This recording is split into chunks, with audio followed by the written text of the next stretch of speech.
북이스라엘의 마지막 모습과 같이 남유다의 마지막 모습도 짧은 시기에 여러 왕들이 교체됩니다.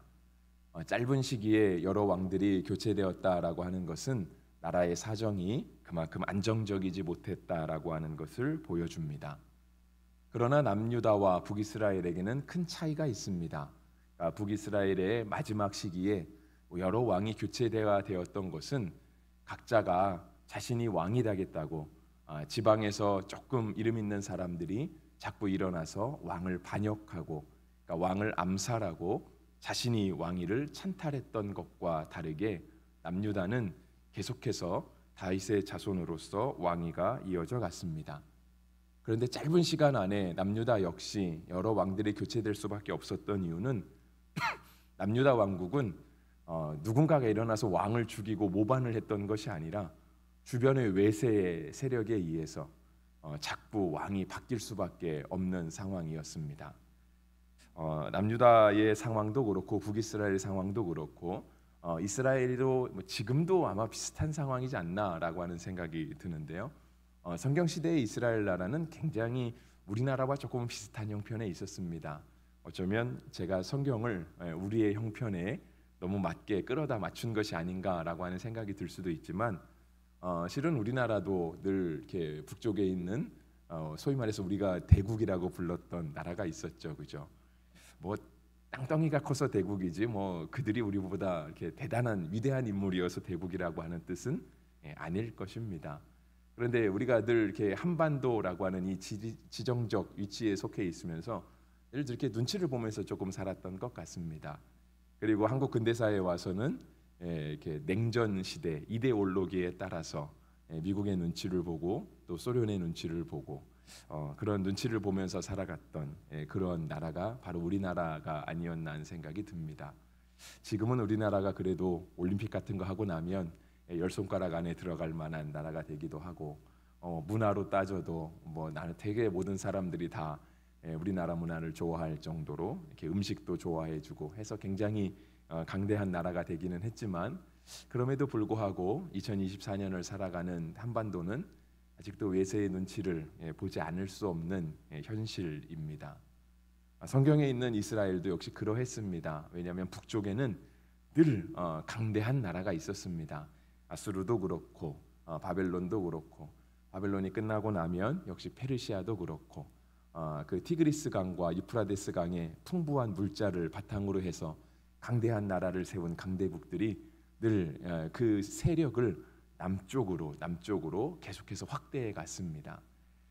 이 시대에서는요, 이 바벨론, 이 아수르 이러한 나라들이 애굽에까지 그 영향을 미칠 수 있을 만큼 굉장한 그 국력을 가지게 되었습니다. 우리가 요시야 왕을 살펴보면서 요시야 왕이 바로 느고에 의해서 죽임을 당하게 되었다라고 하는 말을 열왕기하 23장에서 살펴보았습니다. 그때는 무깃도라고 하는 지역에서 요시야 왕이 바로 느고와 싸우다가 전사를 하게 되는데요. 이 무깃도라고 하는 지역은 이스라엘과 애굽 사이에 있었던 지역은 아닙니다. 그러니까 성서 지역을 성서의 지도를 살펴보면 무깃도라고 하는 지역은 제일 위에 아수르 또는 아수르의 뒤를 이은 바벨론이 있었다라고 하면 중간에 이스라엘 나라가 끼어 있었고요. 그 밑에 애굽이 있었습니다.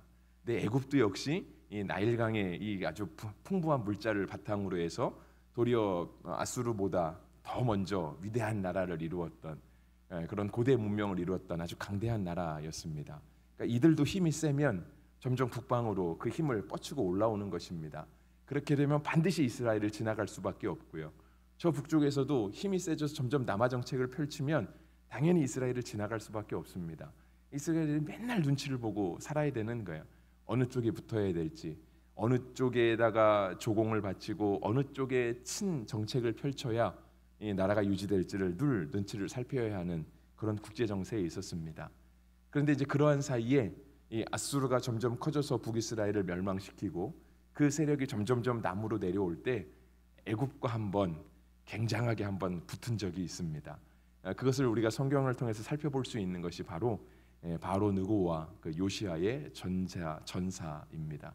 그러니까 애굽이 점점 남하에 내려오는 이런 아수르의 세력에 가만히 당하고 있을 수는 없잖아요. 진짜 이렇게 용호상박인 거죠. 같이 붙는 거예요. 그래서 이 바로 느고가 애굽의 군대를 이끌고 무기토까지 올라갑니다. 근데 무기토까지 올라갈 때 무기토의 지역은 아까 말씀드린 것처럼 남쪽에 있는 애굽과 중간에 있는 이스라엘 그 사이에 있는 지역이 아니라 도리어 이스라엘을 넘어서 아수르로 가는 그 사이에 있는 지역이었습니다. 그러니까 애굽의 강대한 군사력이 아수르와 함께 전쟁을 해보기 위해서 굉장히 많이 올라온 거죠. 그 세력을 뻘치고 굉장히 올라온 겁니다. 근데 이제 그 세력 속에 이제 그거를 저지해 보려고 요시아가 맞서 나서게 되었는데 사실상 당해낼 힘이 없었던 거죠. 그래서 이제 요시아가 그 전쟁에서 전사를 하게 됩니다. 그래서 세계사적으로는요, 이렇게 위에 있는 아수르와 남쪽의 애굽이 한번 꽝 붙어서 이 고대 근동 지역의 패권을 다투던 그런 전쟁이 있었습니다. 아마 한 번씩은 들어보셨을지도 모르겠는데 갈그미스 전투라고 하는 아주 유명한 전쟁이 있었습니다. 그 갈그미스 전투를 기준으로, 그러니까 그거를 마지막으로 해갔고요. 그 갈그미스 전투에서 누가 이기냐에 따라서 이 중동의 고대 근동의 패권자가 될 수 있는데 안타깝게도 애굽이 지게 되고요. 그 이후로부터는 이제는 아수르와 바벨론, 페르시아가 이 고대 근동 지역을 다스리게 되고 심지어 페르시아의 시대에 들어와서는 애굽까지 점령을 하게 되는, 실제로 이쪽에서 이 북쪽에 있는 티그리스 유프라데스 강에서 이 나일강까지 오는 것은 굉장히 거리가 멉니다. 물론 이렇게 직선거리로 내려올 수도 있겠지만 사실상 이 지역은 사막이라 내려올 수가 없거든요. 근데 이렇게 돌아서 내려와야 되기 때문에 이 북방의 세력이 아무리 강해도 애굽까지를 점령한 적은 사실상 없습니다. 이렇게 애굽이 그 정도로 나라가 힘이 약하지는 않았거든요. 근데 이제 페르시아 시대에 오게 되면 이러한 강대한 애굽도 결국은 페르시아 앞에 무릎을 꿇게 되는 그런 시대를 맞이하게 됩니다. 제가 이러한 얘기를 여러분들도 다 잘 알고 있을 세계사 얘기를 잠깐 말씀을 드리는 것은 무엇이냐면, 아까도 말씀드린 것처럼 북이스라엘과 남유다는 나라가 망해가는 그 마지막 시대에 있어서 굉장히 왕이 자주 바뀌었습니다. 그러니까 북이스라엘은요, 자꾸 모반이 일어났어요. 배반하는 거예요. 그러니까 신하들이 자꾸 왕을 암살하고 지역의 세력들이 자꾸 중앙으로 올라와서 왕을 암살하고 자기가 왕을 해보겠다라고 이렇게 늘 싸우면서 왕권을 찬탈하던 시대였습니다. 나라가 불안정했던 거죠. 자기가 하면 더 잘할 수 있을 거라는 생각이 있었던 겁니다. 그래서 제가 이제 성경의 기록만을 가지고 따져봤더니, 제가 이제 지난번에도 이렇게 열왕기하 17장을 하면서도 잠깐 말씀을 드렸지만 북이스라엘은 대략 길게 봐서 한 42년, 41년 몇 개월 그 사이에 왕이 6번이 바뀌게 됩니다. 그러니까 한 왕이 한 6년, 7년 정도밖에 다스리질 못하죠. 근데 이건 평균값에 의해서 그렇지 어떤 왕은 정말 일주일밖에 왕을 하지 못한 그런 왕들도 있습니다. 모반은 했지만 실제적으로 불안한 정세 속에 또 모반이 일어나서 죽임을 당할 수밖에 없는 그런 시대를 맞이하게 되거든요. 남유다를 제가 계산해 봤습니다. 남유다도 설교 준비하면서 계산해 봤더니 요시야 왕이 죽고 나서요, 길게 잡아 한 23년, 그러니까 22년 몇 개월 그런 시간이 지나는 동안 이렇게 왕이 4번이 바뀌었습니다. 그런데 이제 아까도 말씀드린 것처럼 남유다는 왕이 바뀔 때 한 번도 이렇게 모반이 일어난 적은 없습니다.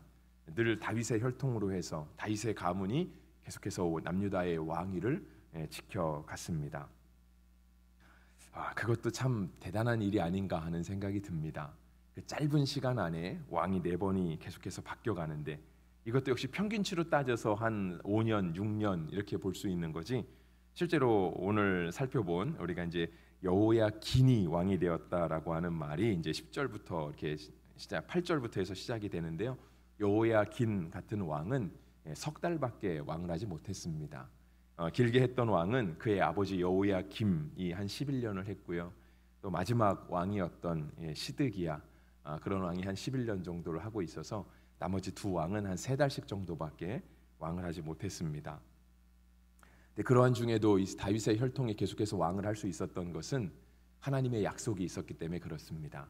그러니까 나라는 굉장히 혼란스러웠지만 외세의 세력이 자꾸 들어와서 이스라엘이 도리어 어느 쪽에 붙어야 할지 그것들로 인하여 늘 고민하고 갈등할 수밖에 없었지만, 하나님께서는 이 남유다가 문을 닫을 때까지 하나님께서 다윗에게 주셨던 그 신실한 약속을 지켜주셨습니다. 그 약속은 우리가 소위 말해서 다윗 언약이라고도 이야기를 하는데요. 다윗이 왕이 되었던 사무엘 하에 기록이 되어 있습니다. 그러니까 사무엘 하에 들어오면 다윗이 이제 사울이 죽고 나서 사무엘상 31장에서 사울과 그의 아들들이 죽고 나서 다윗이 이제는 남유다 지방에, 그러니까 유다 지역의 왕으로 선출이 되었습니다. 그러니까 유다의 장로들이 와서 다윗을 왕으로 추대했죠. 그리고 그곳에 한 7년 정도를 다스렸습니다. 그러는 사이에 북쪽에 남아 있었던 사울 왕의 그런 후손들, 이스보셋을 대표로 하는 사울 왕의 후손들이 다 죽임을 당하게 되고요. 사울 왕의 그런 후손들이 다 죽임을 당하고 더 이상 왕위를 이어갈 사람이 없을 때 온 이스라엘의 장로들이 나와서 다윗을 왕으로 추대했습니다. 그것이 사무엘하 5장의 이야기입니다. 그리고 다윗은 왕이 되고 나서 하나님의 언약궤, 법궤를 그의 궁 안에 들여놓았습니다. 그러니까 실로에 방치되어 있었던 하나님의 언약궤를 왕궁에 갖다 놓으면서 우리가 하나님 중심으로 우리는 하나님의 백성이고 하나님의 나라다라고 하는 것을 그의 온 나라에 이렇게 선포했습니다. 그리고 나서 하나님께서 사무엘하 7장에서 다윗에게 이러한 약속을 주셨습니다. 제가 읽어드리면 이와 같습니다. 전에 내가 사사에게 명령하여 내 백성 이스라엘을 다스리던 때와 같지 아니하게 하고 너를 모든 원수에게서 벗어나 편히 쉬게 하리라. 여호와가 또 내게 이르노니 여호와가 너를 위하여 집을 짓고 내 수완이 차서 내 조상들과 함께 누울 때에 내가 내 몸에서 날 내 씨를 내 뒤에 세워 그의 나라를 견고하게 하리라.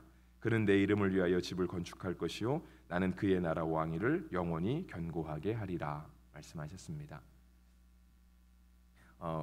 제가 너무 이렇게 한 3절 정도 되는 거를 빨리 읽어드려서 기억에 딱 이렇게 캐치하지 못하셨을 수도 있는데요. 제가 읽어드린 말씀 사무엘하 7장 11절 말씀에 보면 하나님께서 다윗에게 이러한 언약을 주시면서요 극명하게 대조시키는 것이 있어요. 그건 뭐냐면 다윗을 왕으로 뽑고 나서 이 다윗의 왕위를 영원토록 이어주시겠다라고 하는 이 말씀을 주실 때 전에 사사들이 다스리던 때와는 같지 않게 하겠다. 그러면서 다윗 너의 왕위를 끝까지 지켜주겠다라고 하는 하나님의 약속이 있었거든요. 근데 그거를 사사 시대와 비교를 하세요. 그러니까 사사 시대는요, 우리 예전에 원로 목사님께서 수요일 날 설교하실 때 사사기를 쭉 설교하시던 기억이 납니다. 저도 마지막 2달을 원로 목사님과 함께 지내면서 원로 목사님 사사기 말씀을 들은 적이 있는데요. 사사 시대의 특징은 뭐냐면 사사들은 어느 날 하나님께서 사사를 선출하십니다. 그에게 어떤 특정한 그런 게 있었던 것이 아니에요. 그가 어떤 세력을 가지고 있거나 어떤 정치력을 형성하고 있었기 때문에 된 것이 아니었습니다. 하나님께서 사사를 뽑으세요. 그러면 그 사사가 정말 하나님의 능력을 가지고 이스라엘 나라를 구원합니다. 블레셋에서 미디안에서부터 많은 나라로부터 구원해내죠. 우리 그런 유명한 사사들 있잖아요. 기드온, 삼손, 드보라 이런 사람들이 다 사사들이었습니다. 이런 사사 시대의 특징은 뭐냐면 사사는 굉장한 절대 권력을 지니고 있었습니다. 그러니까 사사는요 전쟁에서 이스라엘을 구원해냈잖아요. 그러니까 그는 국군을 통수할 수 있는 그러니까 굉장한 전쟁의 영웅이었습니다. 그리고 이런 사사는 그 사사라는 말의 특징관처럼 사람들을 재판할 수 있는 사법권도 가지고 있었습니다. 그리고 이런 사사의 통치 시절 동안 이스라엘 나라가 평안했던 것처럼 사사는 행정권, 나라를 통치할 수 있는 그런 권한도 가지고 있었습니다. 아주 막강한 권한이었거든요. 그런데 사사의 특징은 뭐냐면 사사는 세습이 되지 않습니다. 사사는 딱 뽑아놓은 사람이 사사직을 하게 되고 그 사람이 죽게 되면 그의 아들이 사사가 되지는 않습니다. 새벽이라 길게 말씀드릴 수 없지만 그 예외를 하려고 했던 사람이 있습니다. 기드온의 아들 아비멜렉이 하는 자가 기드온의 뒤를 이어서 자기가 사사를 해보겠다라고 나섰지만 결국은 하나님 앞에 죽임을 당하게 됩니다. 근데 다윗의 시대는요 그러한 사사 시대와는 다르다라고 하는 거예요.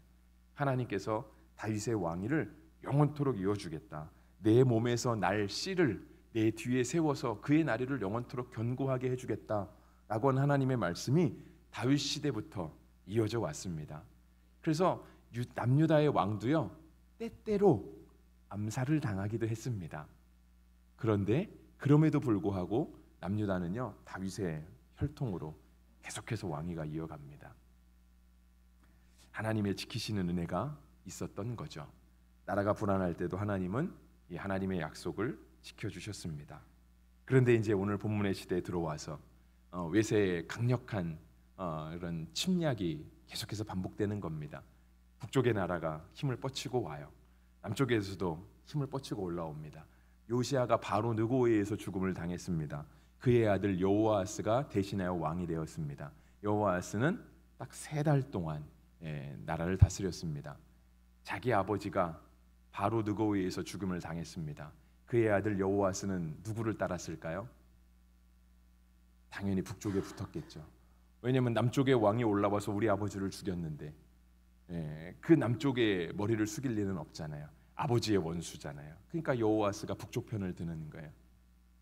근데 이렇게 북쪽 편을 들었을 때 불과 3달 전에 이스라엘 왕을 죽였던 바로 느고가 가만히 있지 않겠죠, 그죠? 여호아스를 잡아가요. 그리고 대신해서 그의 형, 우리가 어저께 이제 우리 이 목사님을 통해서 들었는데 엘리야김이라고 하는 사람을 여호야김으로 해서 이름을 바꿔서 왕으로 삼습니다. 그러니까 여호야김은 당연히 누구를 섬길 수밖에 없었냐면 애굽을 섬길 수밖에 없었습니다. 왜냐하면 선왕을 잡아갔잖아요. 그리고 애굽에 의해서 강제로 왕이 세워졌거든요. 그리고 이름을 바꾸는 거예요. 이름을 바꾼다는 뜻은 우리 어르신들 혹시 기억하시는 분이 계실지 모르겠는데 우리 일제시대에 이름 바꾸잖아요. 창씨 계명. 이름을 왜 바꾸죠? 우리는 더 이상 조선의 사람이 아니라고 하는 거예요. 우리는 일본의 천황의 사람이라고 하는 뜻에서 이름을 바꾸는 거잖아요. 그래서 이제는 조선의 왕을 섬길 것이 아니라 일본의 천황을 섬겨라, 이름을 바꾸는 것 아니겠습니까? 엘리야김의 이름을 여호야김으로 바꿔요. 애굽에 충성하라는 뜻이죠. 여호야김이 애굽을 섬기다가 나중에 애굽을 반역합니다. 왜냐하면 그의 마음 가운데 앙심이 있을 거잖아요. 우리 아버지도 죽이고 나보다 앞서서 왕이 된, 비록 동생이었지만 그도 잡아가서 애굽 땅에서 죽여버렸어요. 이 유다 사람들이 애굽에 대해서 좋은 감정을 가질 리가 없죠. 그러니까 결국은 처음에는 어쩔 수 없이 섬기다가 나중에는 애굽을 배반합니다. 위쪽에 붙게 되는 거죠. 그러니까 이러한 역사들이요 계속해서 반복이 돼요. 어느 쪽에 붙을 거냐 이것을 늘 따지고 다닙니다.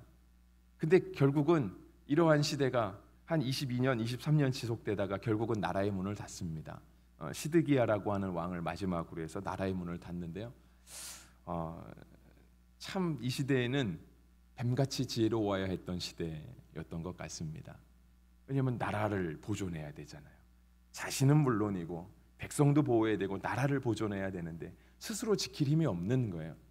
그러니까 어디가 더 센가, 어디에 붙어야 살 것인가, 이거를 왕이 정말 뱀같이 지혜롭게 이걸 판단해야 됐던 것이죠. 그리고 그에 따라서 나라를 움직여 갔던 것입니다. 그런데 그럼에도 불구하고 그 나라가 오래 가지 못했습니다.